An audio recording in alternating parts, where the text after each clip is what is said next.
Welcome back to episode 18 of the Folding Towers podcast with Jackie and David.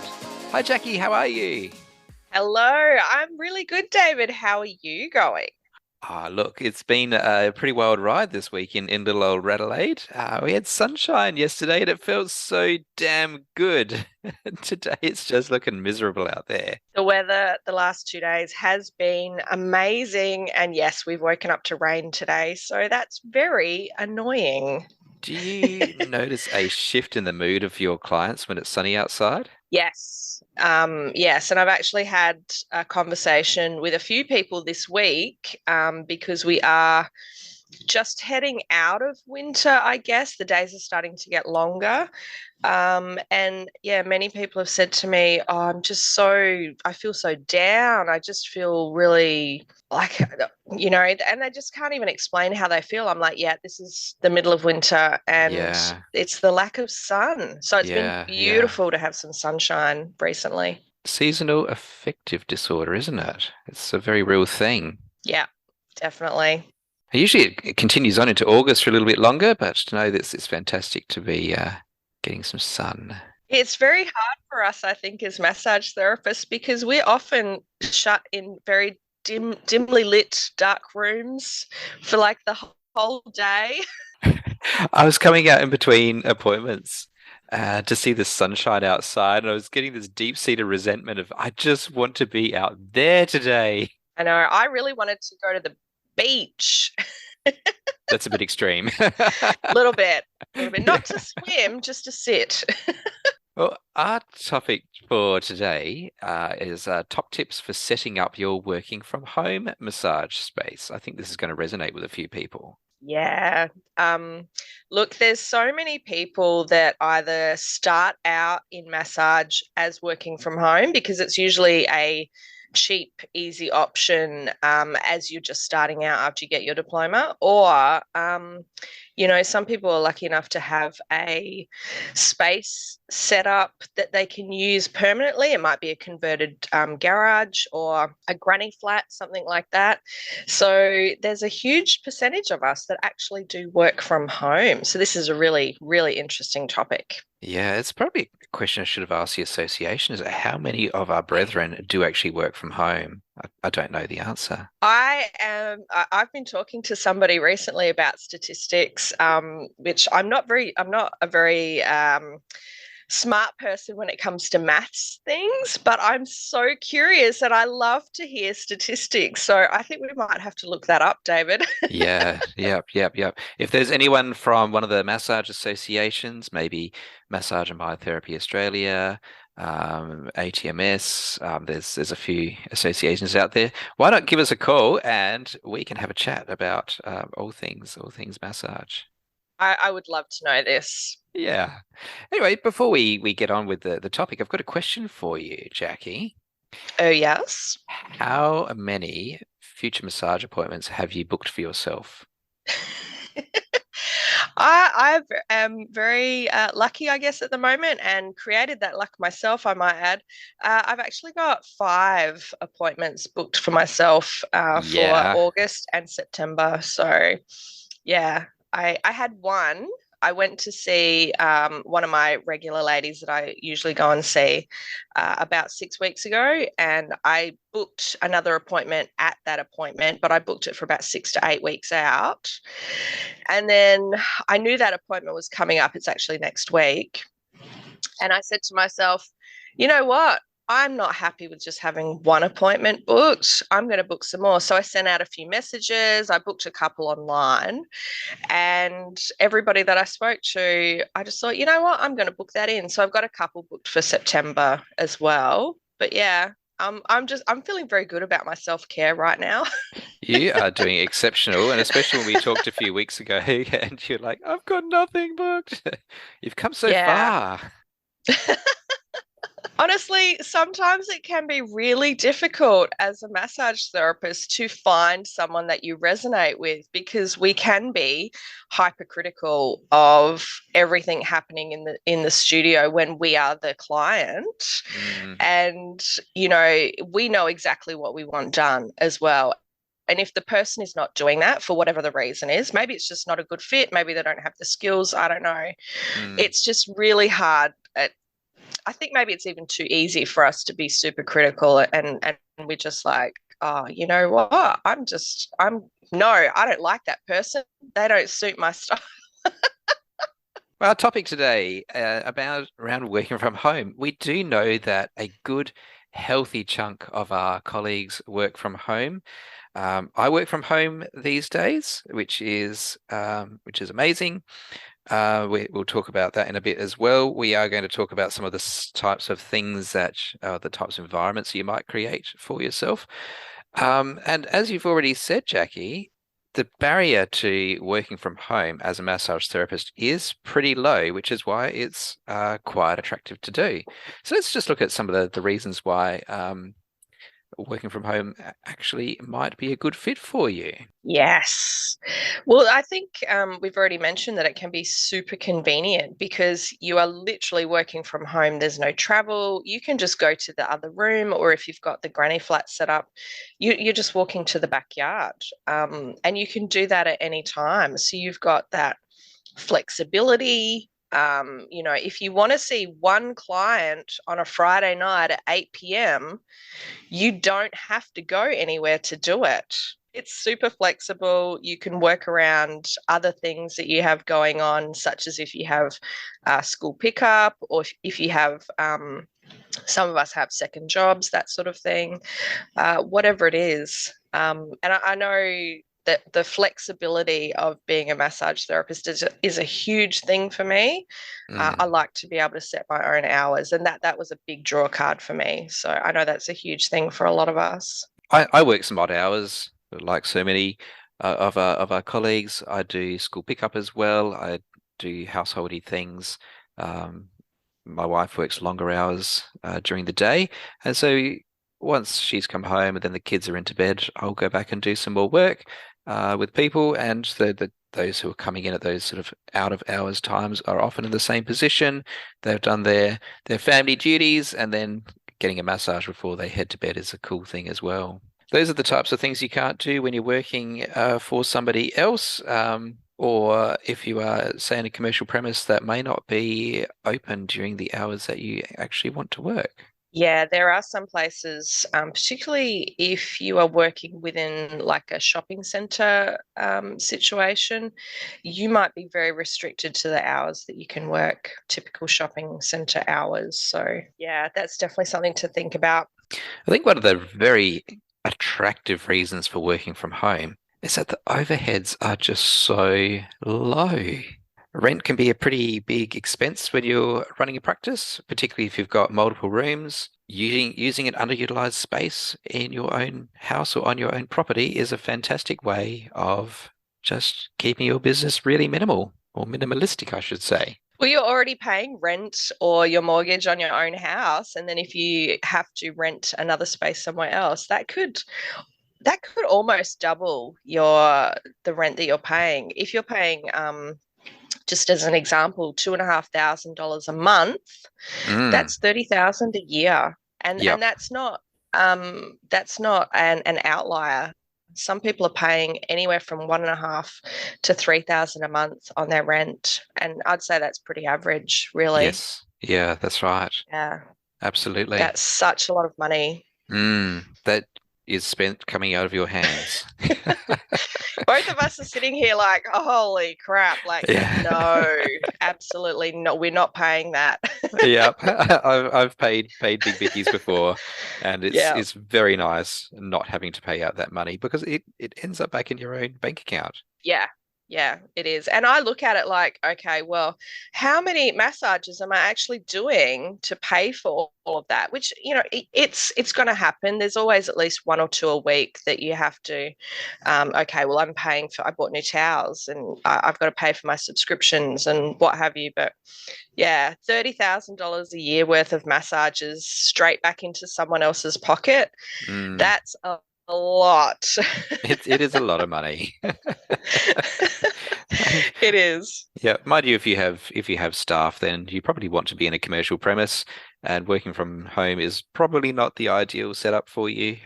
It can be done. Yeah, working from home, particularly if you have a partner, and I acknowledge that not everyone does have a partner, but working from home with another person around, it can be very safe.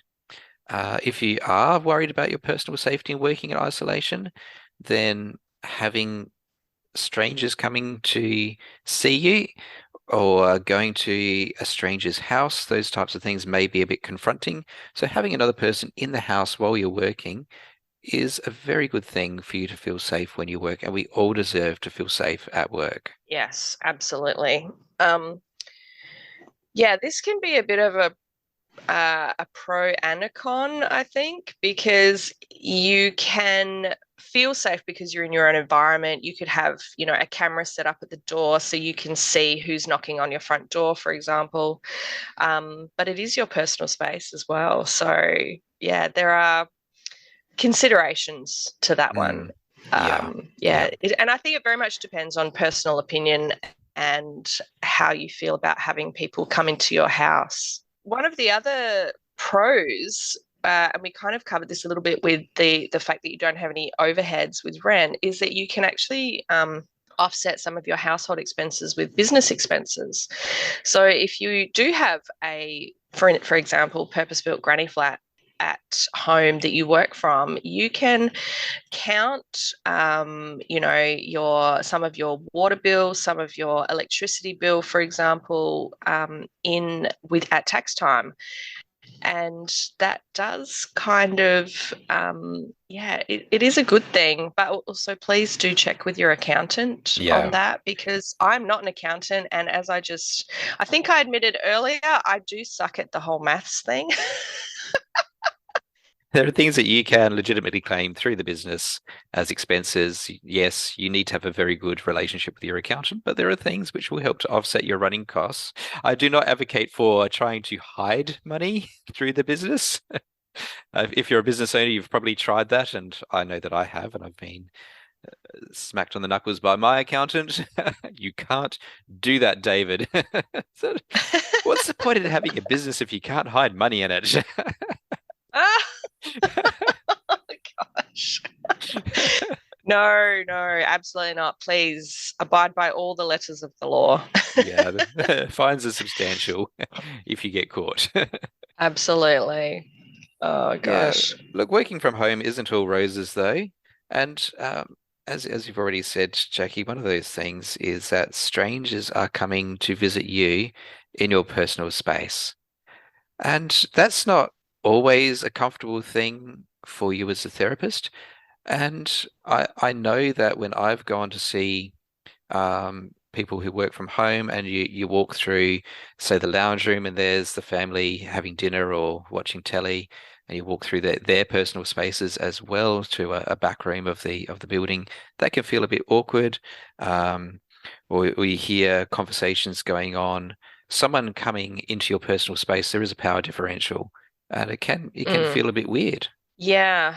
Yeah, this is such a an interesting part of the conversation because usually, not every time, but usually we often start out with a little table set up at home, and we'll invite our family and friends to come and get some massages while we practice. And we've just finished being a student, and so for us it kind of feels a little bit natural. Like, this is, well, I'm going to have a little space set up at home, and my friends are coming, and they might only pay you $20 or $50 or something. But yeah, walking into somebody's house to have a professional massage that you're paying $100 for, it does feel a little bit weird. And I have to say, David, I actually went to this exact scenario only a few weeks ago, a month or so ago, to see someone. And all the communication that I had with this lady, I was texting her to book the appointment, and all the communication was amazing. She was very professional. Everything was fine. And I knew that she was working from home. I knew that as I was booking the appointment, so I was okay with that. But I walked into her house. She had to come and open up the front door. And then I walked in to the lounge room and then had to walk down a hallway to a back bedroom, which was set up professionally. There was nothing out of the ordinary. She was very polite, very lovely, and I didn't get any weird vibes whatsoever. There was nothing sus happening. Mm, But and even myself, someone that's been in the industry for nearly 12 years, it was like, I'm not sure that I like this. Like there was just something in the back of my brain going, this is a touch odd. mm, So, yeah, it can be such a weird feeling for a client to actually walk through your house and to have that professional massage at the end. It's yeah, it's really yeah. it's such a weird thing. I don't know. It's just a different environment. And so there are plenty of our colleagues who are massaging from home. They've created really lovely spaces. The vibe is really, really nice. But yeah, for the client arriving for the first time, it can be a little bit unusual. And you need to be really careful with your timing because some people arrive early or they arrive at the wrong time and you'll be with a client and they're ringing on the doorbell and they start banging on the door or calling out to you because there's not necessarily anywhere to wait. Yeah, I've heard this story from a few different people over the years that they're just finishing up with the client on the table, just ending the massage, and then the doorbell starts going. It's like, Mm, whoops. yep. I would assume, though, if you are working from home, that one of the reasons that you are working from home is that you want to have your clients spaced out a little bit. I don't know if that's an incorrect assumption on my part, but maybe you want to see only two or three people a day and you don't want to have them back to back. You don't want to be paying hundreds of dollars a week to rent a space. I don't know if that's an incorrect assumption on my part, but yeah, Uh, why have people back to back running into each other at your front door? so you can have a short day. Yeah, yeah, I We get all it. run our businesses differently. Something that you really need to be aware of is a contingency plan. And what do you do if you need to get someone out of your house in a hurry? Now, that might be because something weird has happened. You can read what you like into the word weird. Um, or maybe there's an emergency. Something catches fire or something along those lines. Do you know what to do to get that person out of your space and out of your home as quickly as you can? David, I have to admit here that that is something that I had not really ever given a lot of thought to. I used to have clients come to my house many, many years ago, but it's been a very long time since I have, and I have not thought about that in that entire time. So, yeah, that's a bit of an eye opener, even for Mm, myself right here. Yeah, yeah. what do you do? Back in episode 6, when we talked about unwanted sexual advances, I was working from home and my massage room was at the very back of the house.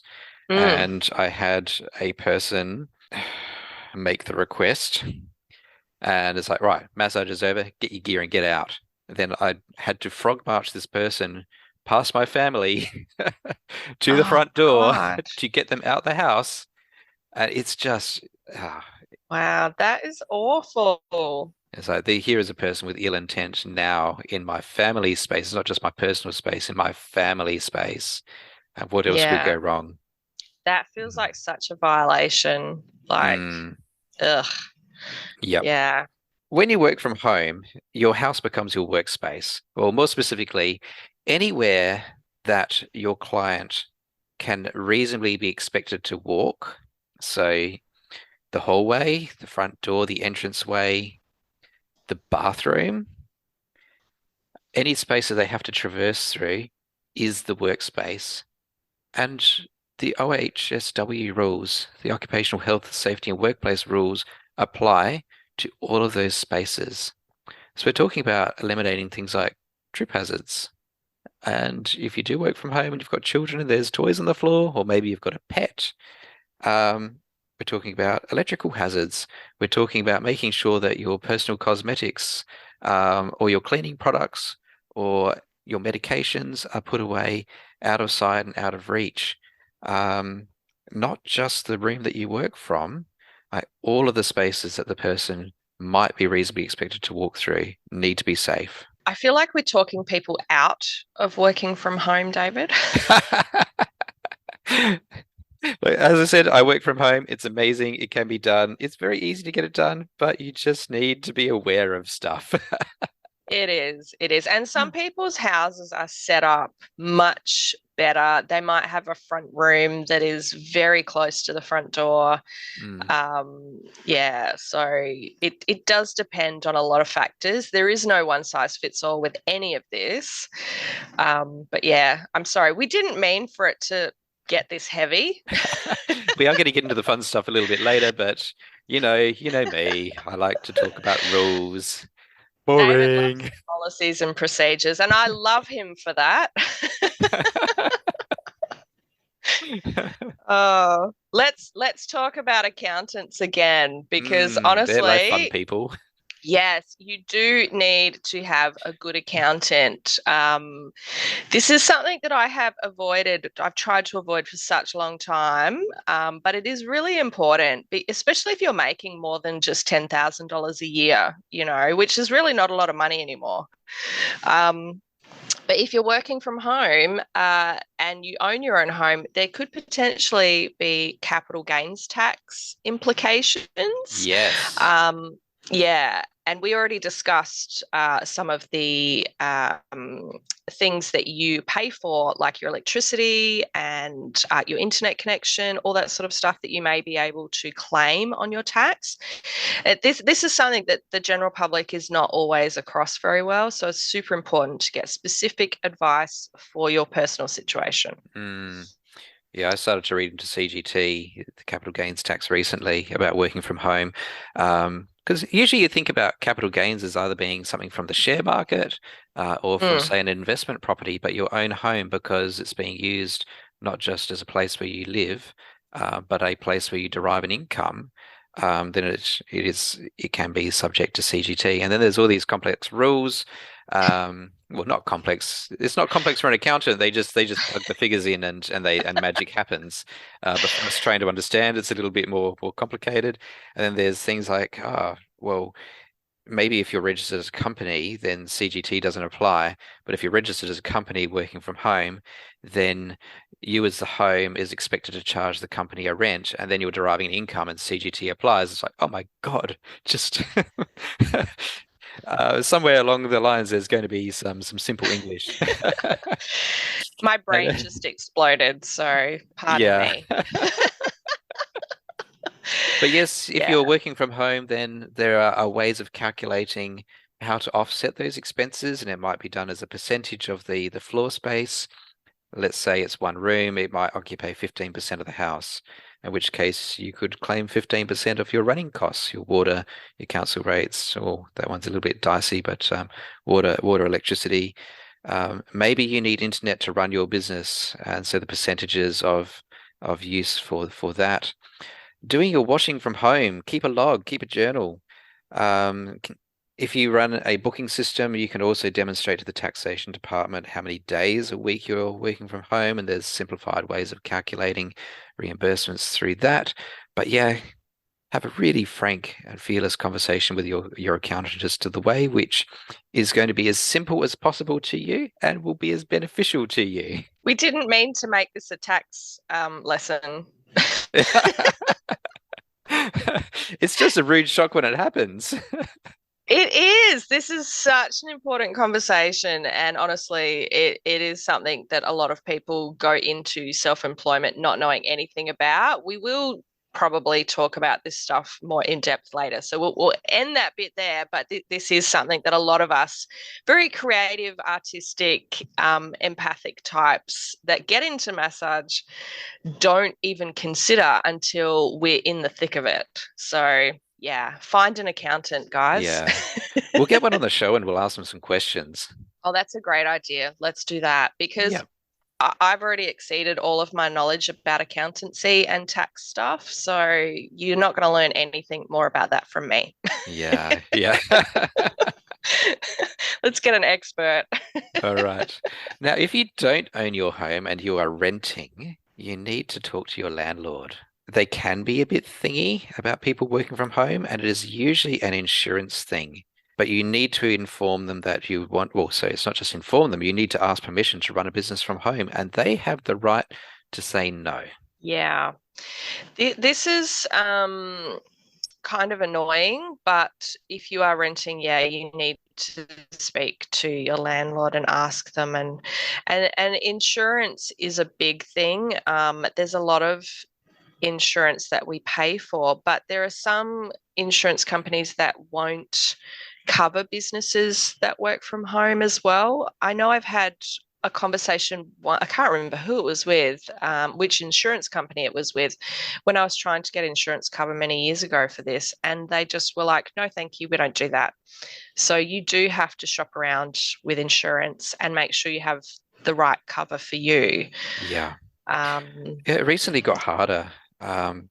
Last year, there was a case, and I'll preface this by saying I get this phone call from my accountant saying, "Are your insurances in place for working from home?" I said, "Well, yes, yes, they are. But just double check, make sure it's written on the policy." And I've gone back to I use a broker, so I've gone back to my broker. He's like, I will specifically raise it with the insurer, and he's come back to say, yes, yep, this is all fine. You're a low risk business. A mechanic working from home, or someone who has fire or fumes or large amounts of deliveries or whatnot, they're higher risk. But there was a case last year in Victoria, a family that had eggs for sale on the side of the road. People don't enter their homes, they would just drive up, buy the eggs, and drive on from the roadside. There was a house fire, and their insurer refused to cover them because their home-based business was undisclosed. And that set precedents in the industry, and the industry freaked out around home-based businesses and whether they should cover them or not. wow.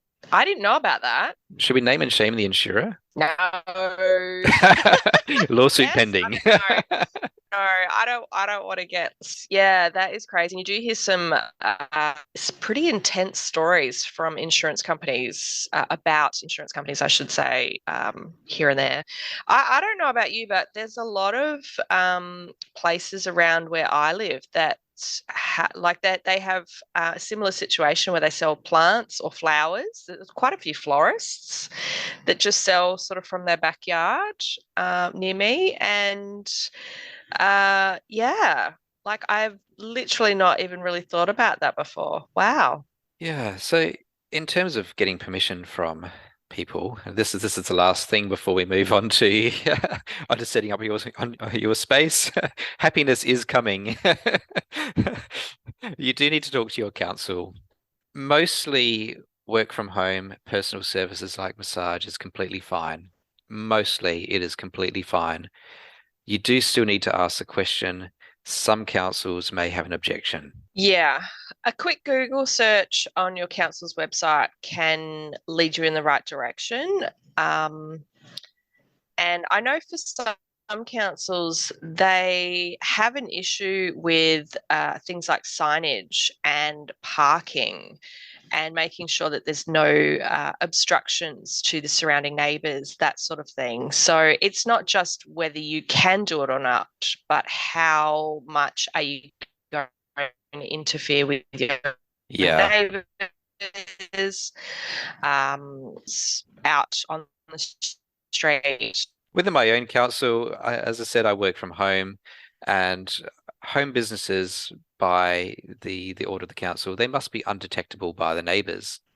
And by undetectable, they mean that there should be no noxious smells.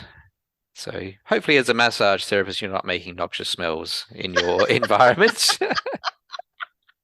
But that's coming down to excessive chemical use, for example. No excessive loud noises, which is probably more applicable to, say, a panel beater. No additional pressures on local parking. So if you had three therapists working out of your home and 3 cars per hour or whatever were coming into the area and they couldn't park in, say, your driveway, onto the local street, then council might have grounds to object to excessive parking in your area. No flashing lights. No waste discharge to the street or to the sewer. So again, applicable to someone like a mechanic who might do a coolant flush. No window displays and no signage. And all of those things are to preserve the neighborhood as being a pleasant place to live. So a solo therapist working from home probably won't have any issues with the council, but they still need to have that conversation. Yes, you do need to check in and make sure that you are abiding by everybody's guidelines and regulations. Mm. Definitely. At the end of the day, this is your livelihood. And if someone comes down and smacks you with a big stick and says you can't do this anymore, it's a bit of a hassle. So it's better just to have those conversations early. Yes, absolutely. Okay, so let's have a look at some of the expectations around this before we actually talk about where and how to set up at home. So, most massage associations will have guidelines for clinical settings, and this applies to both commercial settings, businesses that you rent from, rooms that you rent, and also home based businesses. So, the universal expectations of any massage business. And so, some of those things are that clients must be able to readily and without any obstruction access and exit the clinic environment. You need to be able to get in and out of the building. And I'm assuming that this also refers to disability access as well. Is that what you're Yeah. talking about there, David? So it's things like just making sure that your entryway is clear of clutter. They shouldn't have to clamber over things to be able to get in and out of the building. Um, the place that I used to work out of in Bowden, which was not my home, we used to talk about the hallway of doom that people had to walk through to get to the toilets. Oh, yeah, So I those remember those that. types of things is that yes, they must be able to get in and out and do so safely. Beautiful. So we also need to follow all applicable local, state, and Commonwealth legislation, regulations, and standards. So that includes, but is not necessarily limited to, the privacy and confidentiality laws, anti-discrimination laws, disability laws, hygiene laws, infection control, and workplace health and safety standards. That is a lot. But for the most part, most people will be following those, but it's a very good idea to actually know what they are, and so that you know that you are actually doing the right thing, because some of these might just be, we've talked a lot about council policies and stuff like that, but these are laws. This is legislation that we're talking about, especially workplace health and safety, and the privacy laws. Those are really important for us. Yeah, they're non-negotiable. And there's this section of law which talks about um, that ignorance isn't a good enough excuse. As a business owner, it is your obligation to find out exactly what areas of legislation you must apply to. And for something like the Disability Discrimination Act or the Health Act, those are massive documents, but you can find summary sheets often through your association. And if it's given by the association, then you can be reasonably confident that that's all you need to know. And an A4-page summary is is reasonably digestible. You don't need to read the whole act. And we'd also talk about plausible deniability. So again, if you have read the A4 summary of the obligations from your association, then if someone said, "Oh, you're not complying with this obscure area of the act," you can say, "Look, the reasonable person just wouldn't even know that." So yeah, you do have an obligation to make yourself as informed as possible, and our associations are a very good place to start for that. They are. They know all of this stuff and can help you to find all the information and make sure that you're doing the right thing. Storage of clinical records is also a very important one. They must always, at all times, be secured in either a lockable filing cabinet or something similar, or if you're using electronic information, it must be stored with password restriction. So it needs to be that nobody else can access it, basically, and it needs to be kept safe at all times. Mm. I would hope that everybody is complying with this, and I know that now, since all of the I forget I'm not going to get the acronym right, David. It's like GDPR, I think, since all Yeah, of it's that European. happened. Yeah, Yeah. everybody in Australia is things changed a little bit, and people now are like, well, we actually store everything here in Australia. Mm, We have it all on our servers, and it's all encrypted.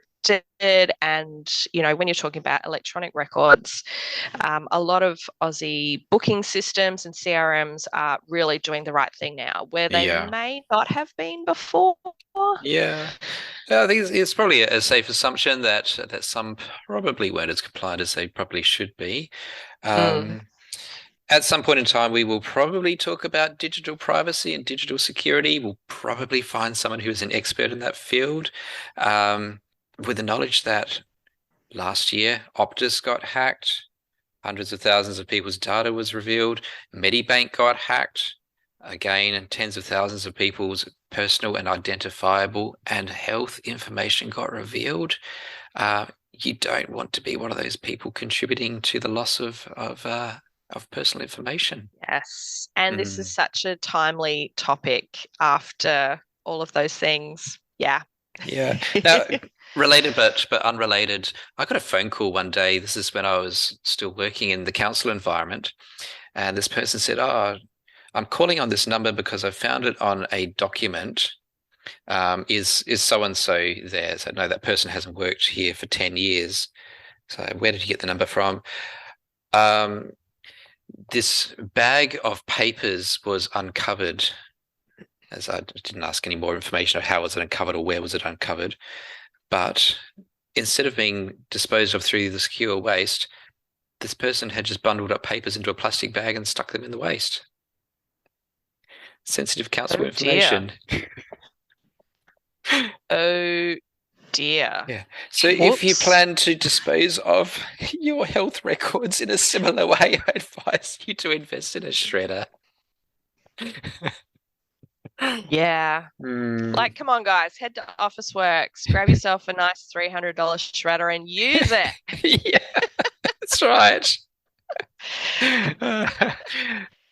We're encouraging a trip to Officeworks. Off you go.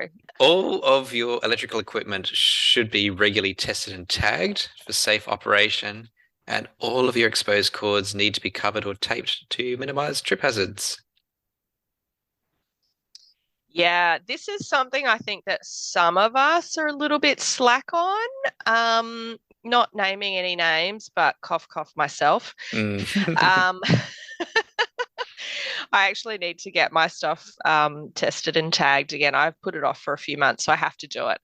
But yeah, this is something that you think, oh, it's not really vital. It's not necessary all the time. But guys, if something's going to go wrong, an electrical fire is not something that you want to be fighting your insurance company over. So please get your stuff tagged, get it tested, make sure everything is safe. Yeah. And just circling back to the expected areas that a client could walk, if they come through your kitchen, that means you need to do your kettle and your toaster and your microwave. If they're coming into bathroom and there's appliances exposed in there, they need to be done as well. It's not just your treatment space. But you can talk to your tester and tagger about those things, and usually they make it pretty easy. And while they're on the site, just say, book me in 12 months' time. Just do it. Just do it. Yes. Yeah. Yeah. Just make that next appointment, guys. Come on. Do what you're telling your clients to do. Like Jackie with their massages. Just make that Yeah. appointment. Book 5 in a row. Everybody now. While we're on the subject, we also need to have fire suppression equipment. So that might be a fire blanket, an extinguisher. They need to be easily accessible, properly maintained, and kept in an easy to access, visible location. Yeah. And I'll be honest, I actually had we've got two fire extinguishers at work and one at each end of the building. So for my part, the building is quite big. I don't rent the whole place, so just my area. And it did not cost me a lot. I thought it would be quite expensive to get that done because I've never really paid for that before, but it was not anywhere near as expensive as I thought. And even if you buy a new fire extinguisher, and I'm only talking about like the smaller ones that you can get for your house, so not one of those big ones that you see in commercial buildings that are, 20 floors and whatever. Um, they are about 160, $200. But to be honest, for a fire extinguisher, I thought that wasn't super expensive. Yeah, you hope So you never have to use it, but when you do, you want to have a good one. yeah, absolutely. And I need to actually go and buy a new fire blanket for work because I thought, well, a fire extinguisher is great, but if you only have a small fire and you've got a fire blanket, like if it was a candle burning and the candle tips over and whatever. Not that I have candles at work.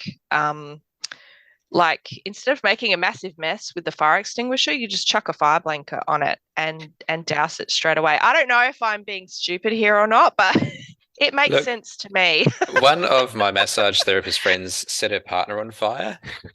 Oh, Not, is this a not cupping in a story? murderous way. She was doing flame cupping.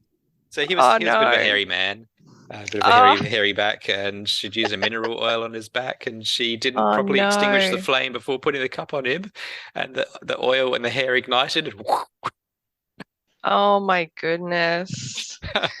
it's a bad day in the office when that happens. Fire blanket, people, get a fire blanket, please. And They're blow not the flame out. expensive.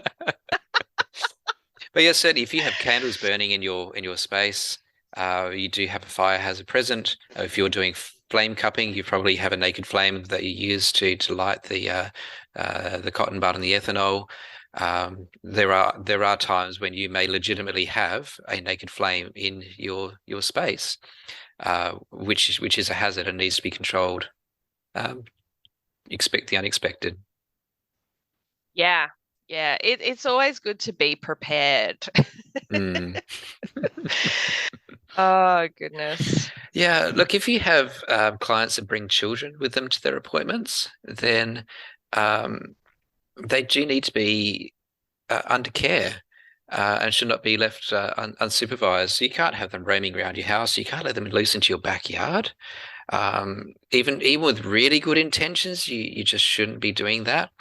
Um, it's just not a good idea. And uh, we probably should have an episode dedicated to work health and safety stuff. There was a Mm. case here in Adelaide. Um, I think it was 2012, and I'm just going to say, look, what I'm about to say is distressing. Um, there was a case in Adelaide at a massage practice where a child who wasn't able to walk, it was a child who was crawling around the treatment room and got caught up in the high-low mechanism of the massage table and was killed. Yeah, I'm pretty sure that that story was told to me when I was in massage school. Not me specifically, but it was used as a warning to be Mhm. so careful with massage tables, not to let kids lie underneath them, go around them anywhere, and basically for kids of any age to be out of the room. And I'll be honest, that actually did have quite an effect on my psyche, I guess, because Mm, I do occasionally have clients that will say, "Oh, look, I can't get a sitter, but I can't leave my 7-year-old at home. Can I bring them in?" Then they'll just sit there and watch YouTube for an hour, and I'm like, "Yep, that's great," but I feel so much anxiety when mm, I have kids in my massage space. It is just like instant anxiety for me. yeah, So yeah. yeah. And again, this is not where knowledge is power. And if you know that this potentially could happen, you can do everything in your power to make sure it does not ever happen. A very simple thing is if they do have a child, the child is crawling in your space and you have an electric table, don't just switch it off at the wall, pull the plug out the wall as well. That table will not go anywhere. Just make that your habit and you've controlled that Yes, risk. absolutely. Get that risk down to zero if you can. Mm. Absolutely.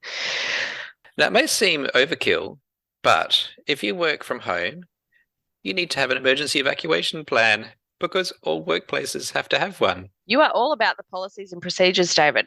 Yep. I am going to say that there is maybe 1% of work from home businesses across all business types that might have an evacuation plan. Like, who would do Yeah. that? But you need to. So you're talking about, to give people a visual, you're talking about if you go into a commercial building, somewhere on the wall in the lobby and in the hallways, you'll see those signs where it's a floor plan and they have Correct. the exits clearly labeled and they Yep. have a "You are here" sticker Correct. somewhere. And then you can see sometimes there's arrows or a pathway to the nearest exit, but you can clearly see where you are and where the exit is. So you're talking about that kind of document. Correct. Yeah. Yep. Yeah. They need to be drawn up in particular colors and blah, blah, blah, blah, blah. So someone has a job, but you need to have one. Oh, No, no, yeah. no cynicism intended. This is something else on the to-do list. It is important. It is really important, and this is where your risk assessment about everything that you're doing would normally be done. If you're employed, it would normally be done from somebody that works in either HR or your occ health safety department. Yep. There's a whole department that deals with that stuff normally, but this is something as people that are self-employed or business owners, we need to be responsible for. And you Hmm. can outsource a lot of this stuff as well. Like, please don't think, oh my God, my to do list just quadrupled. You can outsource it, especially drawing up those documents and finding those policy and procedures. You can get people to do that for you. There's templates as well. Yeah. Right, let's move on to happier things. Let's go back to episode 13 and talk about towels. Clean the damn towels, and once they're clean, put them in a clean location. They need to be stored in a cabinet that's closed and free from dust and airborne contaminants. It's not okay to have your cat nesting on your clean towels. What? It's not. Damn it. No. Oh my gosh. Wash your damn towels, people. Is there I remember you talking about this quite a while ago, David, but is it a like some kind of policy with the associations that they're meant towels and stuff are meant to be in the closed cabinet? Because I Yes. know a lot of people don't have, like, I've got IKEA shelves. Mm. Um, so am I doing the wrong thing? Possibly. They are Oh supposed to be no. free from contaminants. Yeah, so airborne dust, if you use surface sprays or whatever, all those types of things shouldn't be able to land on your clean linen. Within my own work from home environment, I have a room with a door. It's like a closet, and I've just got a shelf in there that my towels sit on, and that door is closed. But a very simple thing that I've seen therapists do is to have just a plastic container that their towels go into, and then that sits on the shelf, or to hang a plastic sheet or a curtain in front of the shelf, just to stop things from Okay. floating around. Yeah, yeah. Yeah. Solutions to these things don't have to be difficult or expensive. Oh, that's good. I remember you talking about that a while ago, and my brain just went, no, thank you.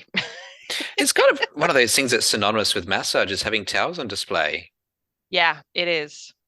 I hope it goes without saying that we should all be using our linen only for that one client and then it goes in the laundry and is washed. Yes. I hope that's not something that I have to yell at anyone about. Wash your bloody towels.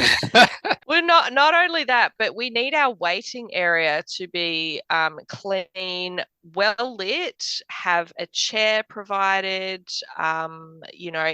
It needs to be somewhere out of sight of the treatment room. So if you're sitting waiting for your massage, you need to not be able to see into the massage space Or hear while any you're sensitive waiting. conversations.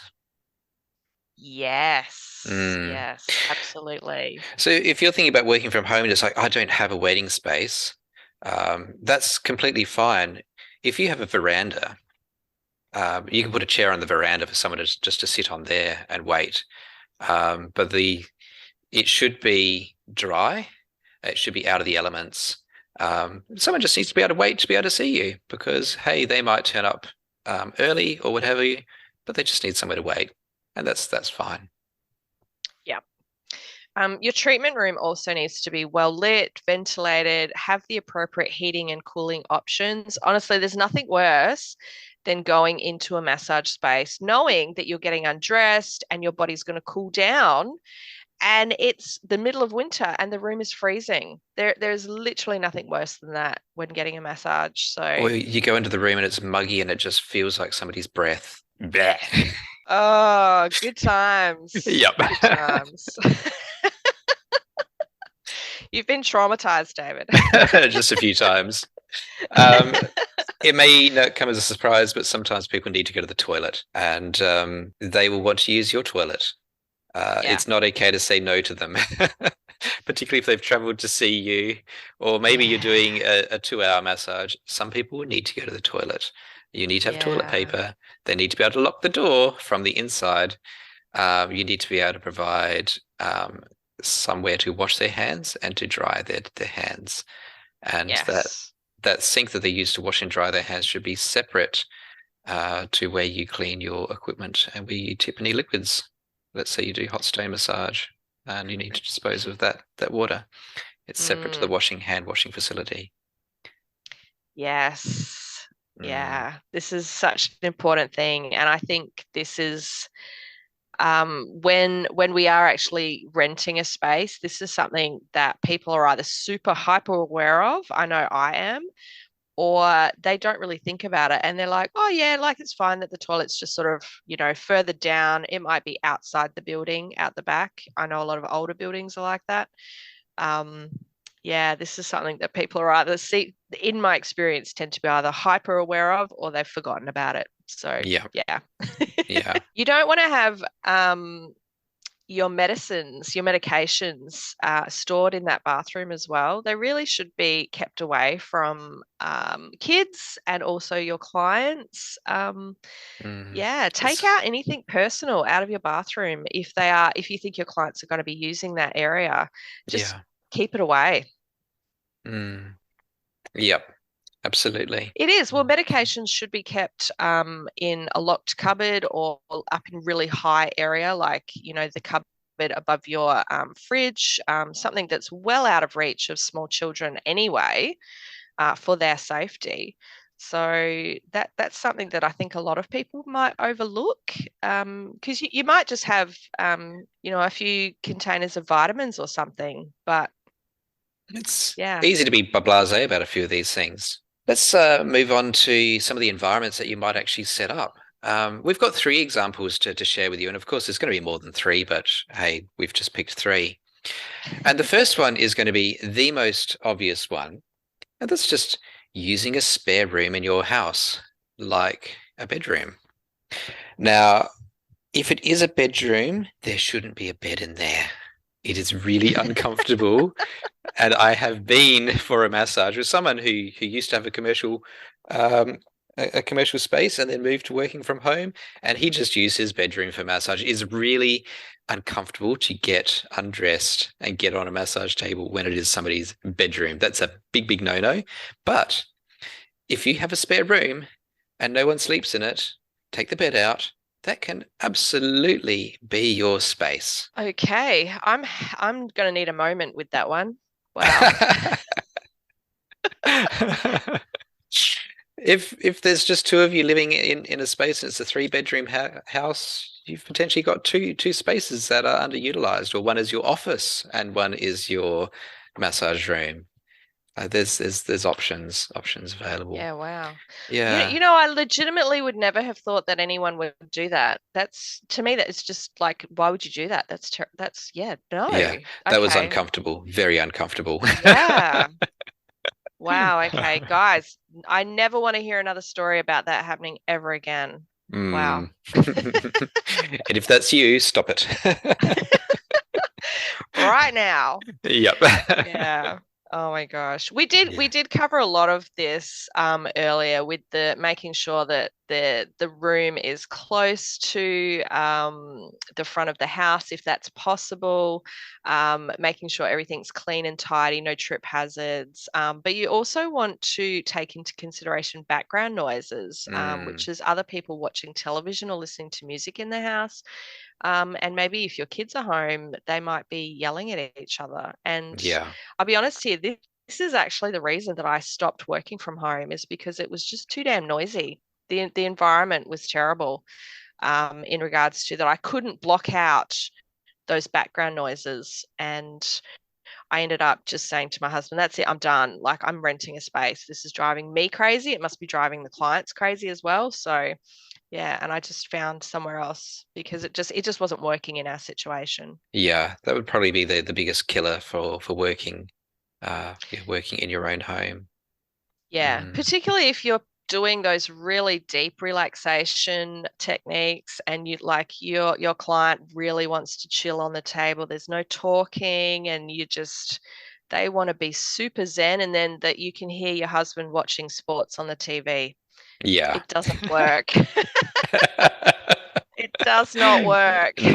Yeah, this is true. Or even worse is when just a little bit of that background comes through and it's maybe just the bass from something that somebody else is watching. It's all that nondescript sound. So I can't even make the context of that sound out. Oh yeah. Yeah.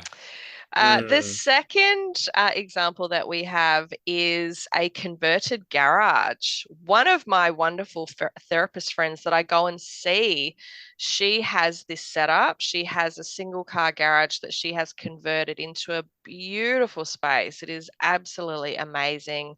She's got a sliding door where, but set behind the roller door, so she can drop the roller door down as like an extra layer of security for the evenings and whatnot. It's complete separation from the house. It's well insulated. She's got heating and cooling in there. It's a beautiful room. The only usual negative with this is that you still have to provide access to the toilet, to the bathroom, and it's often still you have to walk through the house to get to that. So that it's a great way if you're going to insulate and paint and put down beautiful carpet or something. Um, but yeah, you still have to send your clients through the house to get to the bathroom.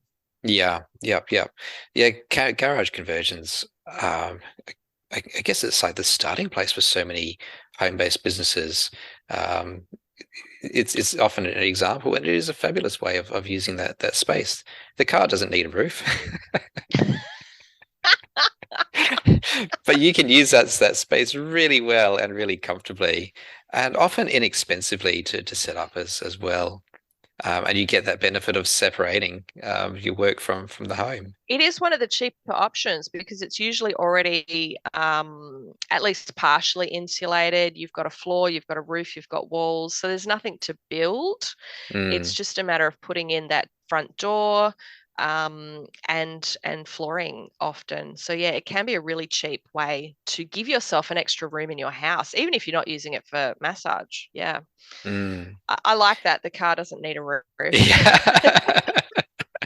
Now, the last option, which we'll talk about briefly, and this is how I work, and that is to have a purpose-built room in the backyard, like a granny flat or a tiny home. Tiny homes are becoming more readily available, or even something like an Atco hut or a converted shipping container. It is the most expensive option, but let's say getting one of those options costs $40,000, and you need to go through the council for this. Heads up, but let's say it costs $40,000. That's a big number. 40 grand. It's a big number. My rent for a commercial space was $25,000 per year.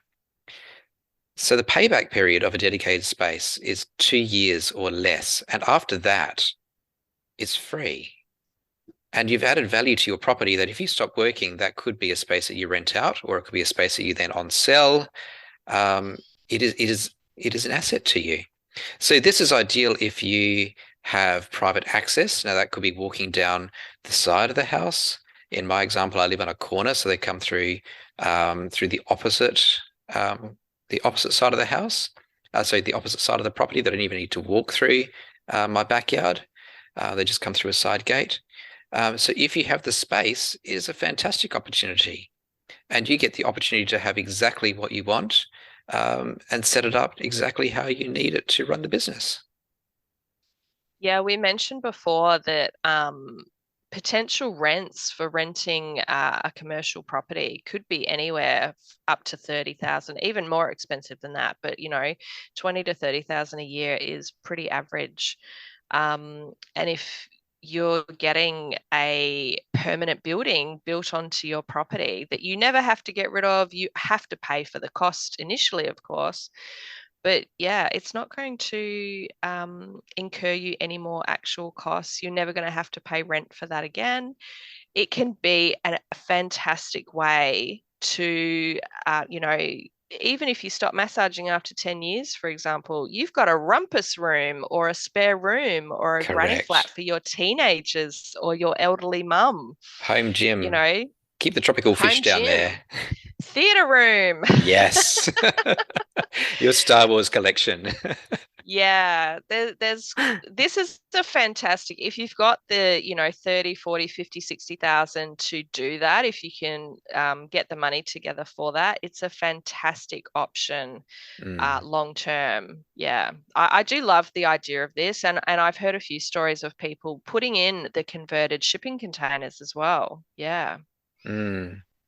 So that's all food for thought. And I think from my perspective, the biggest aspect of that is that I have terrific separation of work from home while still working from home. I Yes, close the I love that door, so much. I walk up the garden path, I'm home. Yeah. Work is at work, home is at home. Yes. And you can still duck home to, collect a parcel or put on a load of laundry Have or lunch. check on your teenagers, have lunch, whatever it is. It's right there. You don't have to drive Hmm. anywhere. I love it so much. I wish I could do that. And for the odd time that someone says, "Oh, do you reckon you could see me tonight?" And you think, actually, you know what? I'm not doing anything else and I want your money.